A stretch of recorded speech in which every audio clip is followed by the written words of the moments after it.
88.6 Plenty Valley FM, and on the line from Crimestoppers is Clem. What's happening this week? Our first wanted is Tyson Robertson. Aged 40, was last known to be in the Fairfield area. Tyson is wanted by police for failing to answer bail, burglary and obtaining property by deception. 15 warrants currently issued for his arrest.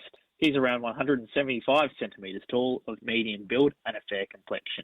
Our second wanted is Jasmine Archer. Aged 50, known to frequent the Berwick area. Jasmine is wanted by police for failing to answer bail, contravening a community corrections order and burglary. There have been 17 warrants for her arrest. She's around 165 centimetres tall, medium build and an olive complexion. Our third wanted is Georgie Jones. Jones, 22-year-old, known to frequent the Shepparton area, is wanted by police for failing to answer bail, theft of a motor vehicle and driving while suspended. There are currently 8 warrants issued for her arrest. She's around 155 centimetres tall, a thin build and a fair complexion. If you know any of the whereabouts of these wanted, contact Crimestoppers at 1-800-333-000 or go online at crimestoppersvic.com.au. And our scam of the week? Yeah, this week's scam of the week is about fake purchase callback scams, which is designed to panic people into contacting scammers. So the scam usually starts with a text message, email, or even a notification on your app claiming that you've purchased something expensive that you don't even recognise. So it catches you off guard a bit and almost low-key gaslights you. So it might say you've bought a mobile phone, airline ticket, or even software, with charges often ranging from a few $100s or all the way up to a couple of thousand. The message then tells you to call the phone number immediately if you want it to stop or reverse the payment. So that's the catch.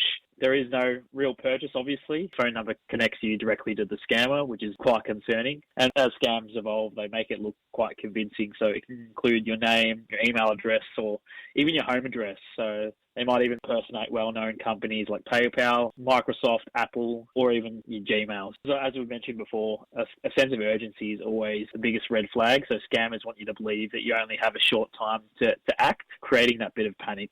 So if you receive one of these messages, don't call the number provided and don't click on any links. Instead, contact the company using a publicly listed contact detail that you found yourself. And remember, just because a message contains some of your personal information, it doesn't always mean it's legitimate. Always take the time to stop, check and verify with your family, friends, before taking any action. If you have any information about scam activity, you can contact us on 1-800-333-000 or online at crimestoppersvic.com.au.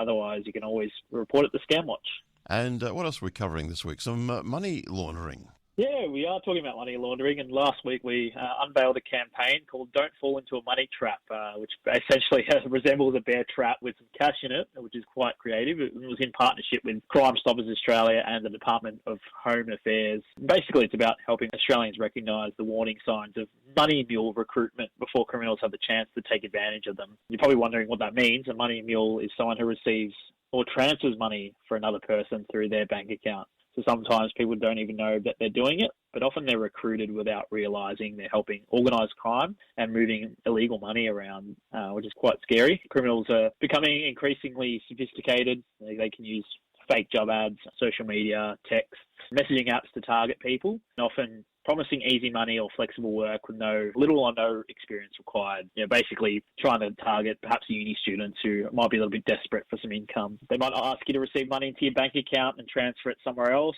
while keeping commission for yourself. And it can actually sound sometimes like a legitimate job opportunity, but it's also a major warning sign. The reality is that money mule activity helps criminals hide the profits from offences like cybercrime, fraud and drug trafficking. Consequences can be quite serious, ranging from criminal charges, bank accounts frozen, identity theft, and financial impacts that sort of just last, for a lifetime. So one of the key messages from the campaign is that anyone can fall into the money trap, and criminals often target students or visa holders who may be looking for work, but it can affect anyone. Always be wary of offers that promise pay high for very little work, and never allow anyone else to sort of use your bank account or bank details. So always do your research, verify jobs, and if something sounds too good to be true, probably is. Yeah, the message of the campaign is simple. Don't fall into a money trap. Know the signs and protect yourself. Okay, great advice there. And my tip for money laundering is always use the wool cycle.